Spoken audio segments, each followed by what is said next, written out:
I am Brooklyn-based psychotherapist Nikita Banks, and I am your host of Black Therapist Podcast, formerly of Black in Therapy. Black Therapist Podcast is the podcast where we discuss the unique issues people of color face when dealing with mental health issues and mental health diagnosis. You can follow us on Instagram and Twitter at Black Therapist Podcast, or you can follow us on our Facebook fan page at Black in Therapy, or my fan page at Nikita Banks LMSW. You can email us fan mail, general feedback, and show suggestions at blacktherapistpodcast@gmail.com. You can sign up for our mailing list at blacktherapistpodcast.com. Tweet, share, like, leave us comments on whatever platform you listen to us at, whether it be SoundCloud, Google Play, iTunes, Apple Music, Stitcher, etc. We are wherever podcasts are found. Okay, so on today's show, we have a recurring guest, right? Your returning guest, Kim Knight. Hey, Nick, thank you. And Kim is the licensed mental health counselor in private practice here in Long Island, New York. But she is also author of Relationship Recipes, a guide for creating happy, healthy relationships that last. So welcome, Kim. Thank you for having me. I really appreciate it. So Valentine's Day is coming, and I know that people are thinking of ways to improve their relationships. So what made you write the book? Well, basically, it's kind of interesting how it all came about. Before I became a therapist, I was actually a certified life coach, and part of the final training was to create a presentation on a topic. And I was trying to figure out what topic I wanted to do. I was going back and forth with a whole bunch of things. And then I decided, you know what, let me create something around a topic that I'm pretty familiar with. And I've been in my marriage now going on 23 years. We've been together for almost 30 years. So at that time, I had been in a relationship for a very long time. And I said, you know what, I'm going to create something around relationships and just really focus on main topics that I think are important and share some of the things that have worked for me in my relationship. And I did a presentation. It was PowerPoint. It was very creative, very nice. And then afterwards, I had a couple of people come up to me and say, you know what, this would be a really good idea for a book. And that was over 10 years ago, almost 10 years ago, I'll say. And then it isn't until last year that I finally went ahead and self-published. And here it is now, an actual book on relationships. And since then, I've become a therapist, so I've had a lot of work done hands-on with clients and have even better understanding of how things work. And I just put it together in a book. So that's how it came about. Okay. So in your relationship of nearly 30 years, you said, right? Yeah, together, yeah. Okay. That's a really long time to be with someone. I think the longest marriages I have around me are like 50 years, which is that's a whole lifetime. So, I mean, what are the keys to keeping your relationship fresh and new and ongoing? Well, I think it's important to remember that no relationship is perfect, and that every marriage, relationship, partnership goes through its trials and tribulations. You have good seasons, you have bad seasons. But I think what really holds it together 9 times out of 10 is the commitment. When you're committed to something, it's not always going to be convenient, right? I always tell my clients, commitment is not convenient, nor is it always comfortable, nor is it always cute. So, when times get difficult and you really find yourself in the trenches and you're going through something, you're going through a bad season in your relationship, it's that commitment that really has to kick in and be able to pull you through. Because there are going to be days where you're going to love your partner, and there are going to be days where you can't stand them. And same holds true for my partner, for my husband. There are days that he loves me, and I'm sure that there are days that he can't stand me. But you kind of work together, work through things together. All relationships require attention, and being able to pay attention, having self-awareness, recognizing how you impact the other person. I think those are, a few of many things that you can do to help maintain and create a long-lasting relationship. Yeah. I mean, I think in my experience in my relationships, being introspective is really hard for people to do in any aspect of their growth, but it's necessary. And so just, I remember having, I don't know if it was a dispute, but I remember being with my partner one day and we were going through a few things. And I said something to him. I don't remember what it was, but maybe it was like, I don't know, pass me the cheese or whatever it was. But he repeated. He was like, excuse me, can you repeat what you just said? And I was like, okay. And I repeated it again. And then he was like, I'm sorry, I can't hear you. Could you repeat it again? But he's in the room with me. So by the third time he asked me to repeat it, I realized that he was getting me to repeat it because he didn't like how I was talking to him and he wanted me to hear myself. Yep, self-awareness. That's that self-awareness piece and recognizing how you say things and what you say, and what kind of effect it's really having on the other person. And if it's going to get the result that you're looking for, right? And so I said to him, oh, you don't like how I'm saying it? And he was like, no, I figured if you heard yourself, you would like figure it out. Yep, self-awareness. That's that self-awareness piece and recognizing how you say things and what you say, and what kind of effect it's really having on the other person. And if it's going to get the result that you're looking for, right? And it was hard for me to like process, but it was better than him jumping down my throat and saying, you know what, you're talking to me, XYZ, whatever. But I recognized, oh, he doesn't like my tone. Oh, okay. That's good. That's good. So that's a good tool that now you and he can create it. And I always say relationships need rules and tools, right?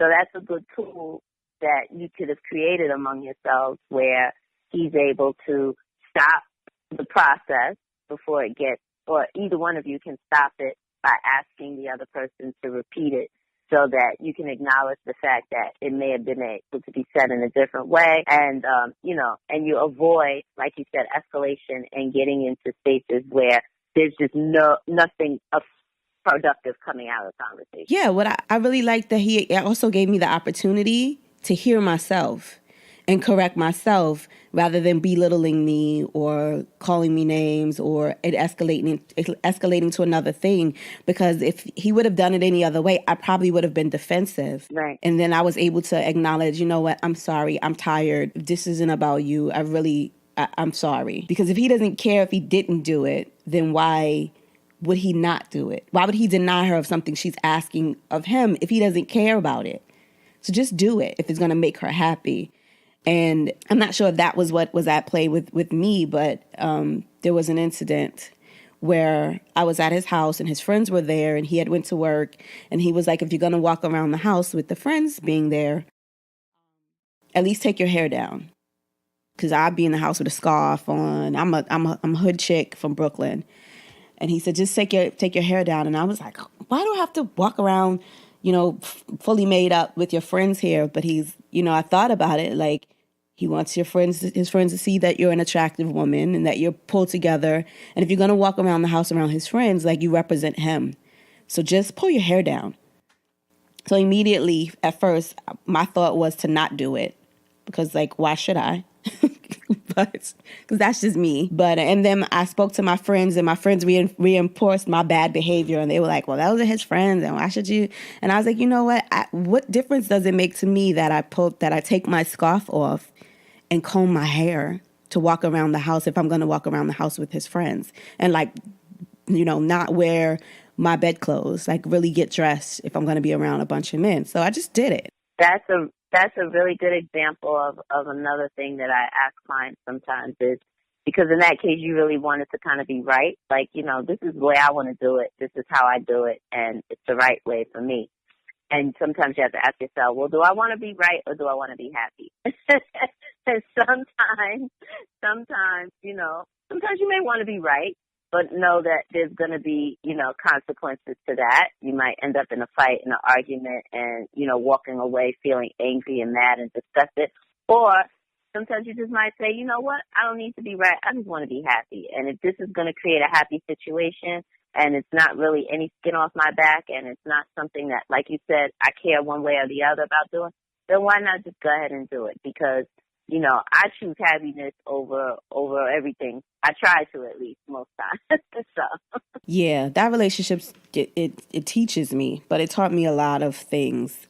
But his parents also had been married for 35 years before they divorced, which was a weird thing. But they had been married for 35 years, so I think that he kind of knew a different way of communicating than I had been used to. I had been used to fighting a lot, and we don't do that as much. So yeah, I do appreciate him. And even times where I would want to fight, where there wasn't much of a fight or shouldn't have been much of a fight. I remember watching Dr. Phil, which I have all kind of issues with, but Dr. Phil said once that he learned that if it's something that was important to his wife that he either didn't care about or that wasn't all that important to him, then he would just do it. Yeah. Well, I think in all fairness, at the end of the day, who teaches us how to be in relationships, right? It's not usually something that we're taught, but we're not taught in a way that is often healthy. We're taught based on our experiences. We carry with us what we've experienced, what we've learned, what we've seen into our adult lives, into our adult relationships. And oftentimes we just do what we know. Now, when you know better, you hope that you do better. But sometimes getting to that space of learning how to do better takes a lot of time. Sometimes we have to go through a lot of hurt and a lot of pain. But, when people are showing up in a counterproductive way, it's often just based off of what they've been taught and how they've learned to be in relationships based off of their own childhood experiences and what they've seen experience. So like you said, fighting was one way. I would think that may have been something that you had experienced growing up. So it's what you knew. And it's not until you learn that it doesn't really work or that it doesn't work as well as you would like or that there are better ways where you don't have to use that approach that then you're able to now open yourself up to learning new ways of being in relationships. Mm-hmm. Yeah, right. But I think that that's the thing. I think that most people don't have the end result in mind when it comes to relationships. They just do things just because they do things. A girlfriend of mine, she is in a transition period with a gentleman who actually moved out of town. And recently she's going there now. So I asked if she was going to see him. And what she told me was, well, he's been acting funny and he's been acting like this. And I was like, do you want to see him? And she was like, well, yeah, I don't know, but my pride. I said, listen, you can have your pride or you can have what you want. Now, if what you want is to see him, then you need to put your pride aside and just let him know that you're going to be there, and whatever happens from there happens. But you can have your pride or you can have what you want. But I want what I want more than I want my pride. And so she was like, well, I'll think about it. And then, as soon as she hit him up, he was very happy to hear from her. So, I kind of like use that to dictate myself. I ask myself, okay, do I want to see him or do I want to be mad? Do I want to be happy or do I want to be mad? Because sometimes just holding on to those feelings of anger and resentment, it doesn't help you get what you really, really want. A lot of times, I don't know, maybe you can expound on this. I find that women that I'm counseling and women in my personal life are just normally, genuinely, emotionally dishonest. Yeah. Well, I think in all fairness, at the end of the day, who teaches us how to be in relationships, right? It's not usually something that we're taught, but we're not taught in a way that is often healthy. We're taught based on our experiences. We carry with us what we've experienced, what we've learned, what we've seen into our adult lives, into our adult relationships. And oftentimes we just do what we know. Now, when you know better, you hope that you do better. But sometimes getting to that space of learning how to do better takes a lot of time. Sometimes we have to go through a lot of hurt and a lot of pain. But, when people are showing up in a counterproductive way, it's often just based off of what they've been taught and how they've learned to be in relationships based off of their own childhood experiences and what they've seen experience. So like you said, fighting was one way. I would think that may have been something that you had experienced growing up. So it's what you knew. And it's not until you learn that it doesn't really work, or that it doesn't work as well as you would like, or that there are better ways where you don't have to use that approach, that then you're able to now open yourself up to learning new ways of being in relationships. Like we do things that are counterproductive to the things that we say we want. We love him, we want to be with him, but we're passive aggressive. We love him, we want to be with him, he cheated, but we still keep bringing it up, instead of like dealing with the hurt and the pain and doing the work and working through it and then going forward. Interesting. Yeah, I mean, we do what we know. Yeah. And you know what? I never really thought about it, but in my mother-father relationships, fighting was predominant. And in my stepfather's and my mother's relationship, fighting was predominant. And when I say fighting, I don't mean like physical fighting, although some of that occurred in my real parents, like my birth parents' situation, although I was too young to even remember any of that stuff. But in my stepfather and my mother were together when I was like 2. So he's like been around the longest. My mother's very passive aggressive. She just always has been. But the most of my relationships I learned about from men who I dated, who usually wanted to get one over on me. So I was trained on the job in my relationships, and it helped me to formulate the way that I saw relationships as adversarial, because somebody was always trying to get something over on me rather than loving me and treating me properly. So yeah, this relationship was completely different from what I had been used to dealing with. And it was nice to kind of not have to tussle or always be combative in that relationship. It was very nice. Yeah. So, the book, we were going to talk more about, about your book. We started talking about our relationships, then things start to, because that was like a breakthrough for me. I didn't really think how much fighting mattered in my relationship. Interesting. Yeah. I mean, we do what we know. we can't, that's all we can do. So it often isn't something that is conscious. It's just that we've been, programmed in subconsciously, and we pick up on things that we see and we experience them, and then we just take it with us. And that goes for most of us. I mean, we all have things in our childhood. And like I said, there's no master manual on how to be in a relationship. Well, until you wrote it. Right, except for mine, of course. No, I'm just kidding. But even our parents, were trying to figure it out as they went along. So they've made mistakes, and they only did what they knew. And, and we can always go back in history and time and understand how slavery has played a role in our relationships, and how, it's evolved, and generational traumas and stuff like that. I mean, all of that has impacted how we are in our relationships today.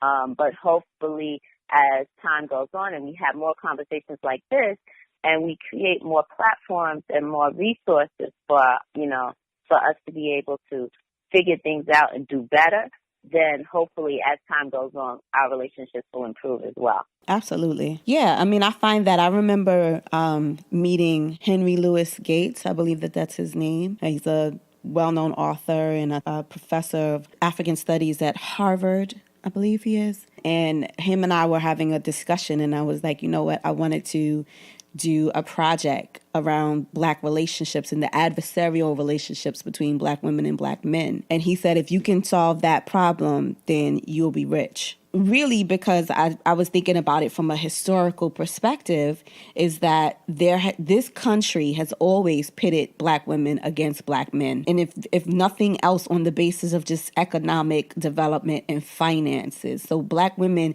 no matter what century we've ever been in, have been employable, because we were able to take the jobs that white women were too delicate to do, like wet nurses and midwives and maids and housekeepers and rearing the children, the nannies. Like we always became employable because white women were too delicate to do their own jobs in the home. Whereas Black men were pitted against poor white men, and so they were denied economic opportunities, and they would deny the rights afforded of men so that they could actually, raise, rear, and protect their families. And so it pitted it, I believe, and this is a challenge that I've had a lot of times with a lot of the guys that I've dated in the past, that I've dated a lot of men who just seem to have an underlying resentment of Black women. It's there. It can be there in some, definitely. Yeah. And I think that too has a lot to do with my need to fight. And, this kind of like that general thinking that as long as it's not physical, it's okay. Because I've never been in like a physically abusive relationship, but emotionally, verbally, Oh yeah, which is so much more difficult to recognize, and it can be, and there's such a broader range of degrees, so it can be very, very subtle, or it can be very blatant. So it's tricky. The emotional piece is tricky. Emotional abuse. Yeah. Okay. So, my professor once told me, or she told the class, she asked us a question, which was, what was the one reason that relationships lasted the longest? And everybody raised their hand and everybody had an answer. And the real answer of the question was that people chose not to get divorced. Like, it was really as simple as that. It wasn't communication. It wasn't anything. It was just two people decide to be in it and stay in it no matter what. And so what are some of the secrets of a long-lasting relationship that you cover in your book? Absolutely. And saying only what you mean. We tend to say a lot of things that we don't mean when we're fighting. Say what you mean. I've had to learn in this relationship to pick my words very carefully. Oh, God, it's so hard. Well, yes. When you've been conditioned, especially when you've been conditioned to just say it right there on the spot. But just picking your words very carefully. Say whatever comes out my mouth. I just say whatever comes out my mouth, but no. Yeah. And it can't be taken back. That's right. But now, when you're in a partnership, again, self-awareness, recognizing how you can impact, your words have such power. We don't recognize how powerful our words can be. I mean, words can cut like a knife. They really can. And, sometimes as women, we know how to cut people. We know how to slice and dice with the tongue, right? Slice and dice with the tongue. But you live by the tongue and you die by the tongue. So you got to be able to accept responsibility for the things that you say. And when you care about another person, no matter how angry you are with them, it's important to learn how to say things in a way that gets your point across, but without putting the other person on the defense and without adding more level of intensity to the conversation. And that's a skill. I mean, it doesn't happen overnight. It takes work. But when you're aware of it, that's the first step. And then you give yourself options. Once you become aware of some of the things that you need to work on, now you're in a space where you can pick and choose how you might go about doing it versus that one way that you always did it that didn't really work well. Mm-hmm. Yeah. You want to get something you've never gotten before, you have to do something you've never done before. Yeah. And I've had to learn that with my family relationships as well in communication, because one of my sisters, she argues with you like she's never going to speak to you again. Like, she says things, and I'm like, why is everything so catastrophic with you in an argument? Everything doesn't need to be the very last thing you're going to say to a person, because you can't take some of that stuff back. Like, she likes to throw like word bombs out there, and it's like, you cannot take that back. And just because you're willing or you want to resolve an issue, that doesn't mean that the other person is ready to deal with the carnage that you leave behind when you say whatever you want to say out of your mouth without any consequences. Like, you have to speak in a loving and respectful tone. So much so that I had to ask her, like, do you want to be in a relationship with me? Because the things that come out of your mouth don't say that. The goal of communication is for you to send a verbal or nonverbal message to someone else, and that the other person receives the message that you're trying to send. So if the other person isn't receiving what you intended to send, then you may not be communicating what you need to be communicating, and you may not be communicating effectively. That's correct. And if your goal then is to have that person receive what you're saying, then you need to speak a language that they understand, or speak it in a way that they can receive it. And that's the responsibility of the communicator, right? Yeah. But everybody don't know how to listen actively as well. A lot of people listen to respond. I'm a listen to responder. So when you get me going, I don't even hear you. I'm thinking of what I'm going to say next. So I've had to learn to like slow myself down and actually hear what they're saying. And that's the same partner. He hates it now because he's like, I don't want you. This ain't no therapy session. I don't want you to be a therapist right now. And I'm like, you don't understand that the therapy and the therapist in me is keeping me from strangling you right in this very moment. You better be thankful for the therapy. But yeah, like I kind of have to repeat to him what I think he's saying in order for me to like really hear him. And he, like I said, sometimes he doesn't like it. He says he does like it, but in the moment, it just aggravates the both of us. And I'm like, well, I don't even know what I'm going to say right now. Just pray for us, y'all. But yeah, I think that you brought up some really good points. So what other chapters are in the book? I know that when people are thinking more so about improving their relationships, for some reason, they only think about romantic relationships. And romantic relationships, unless you're in a different space, that's usually only with one person. Improving all of the quality of all of your relationships is, to me, it's a larger work. So I don't know if I mentioned it before, but I started out as a relationship blogger.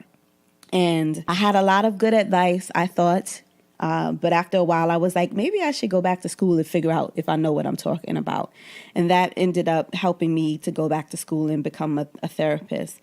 And so after being a therapist and being in therapy myself, I realized that I wasn't equipped with what I needed to be in a successful relationship. And I decided to change my focus from helping, single women with the relationship advice, which was really just me telling them what I thought that they should do based on what I would do, instead of now having proven scientific methods and evidence-based practice to back up what I'm saying. So I ended up going back to school, but I focused my relationship work on all relationships. First, self-love, and then everybody else. Because romantic relationships is just one small aspect of how we relate to the world. Well, okay, so the book itself, honestly, is really more focused for intimate relationships, because it does talk about forgiveness. But you're right, it can apply in many areas of your life. But when you think about it, we're in relationships 24 hours a day, 7 days a week, right? I mean, our relationship with ourselves is, we're always in a relationship with ourselves. So how you relate to yourself and things that you do, are you in a healthy relationship with yourself, and what areas might you be able to improve? We have a relationship with other things you might not necessarily think about. Our relationship with food. How do you relate to food? Are you in a good relationship with food, or, is that an area that you also need to improve in? Our relationship with our finances. What's your relationship like with money? What's your relationship like with fear? How do you handle fear? How do you relationship with anger? I mean, there are so many different ways that you can place things in the context of relationships and look at it from that lens and be able to, dissect it and determine what you might be able to do better so that you can have a better relationship with those different areas of your life. I mean, you can relationship with God, when you're talking about spirituality, how is that working for you, or is that a relationship you need to improve? So, yeah, you can take relationships and you can walk down any particular path and make that connection and look at it from that context and be able to make changes based on that alone. And then, of course, we have our personal relationship with family, relationship with siblings, friends, employees, boss, relationships across the board. I mean, they are key to living a happy life. And honestly, the quality of your life is usually some way connected to the quality of your relationships. So if you have quality relationships and good quality relationships in your life, and not all areas, because we're always going to have struggles and things that we need to do better, but if you can really create quality relationships in your life, then chances are you will have a fulfilled life for the most part. So I think that there's a direct correlation there. And I agree with you. I think that a lot of people have very unhealthy relationships with themselves.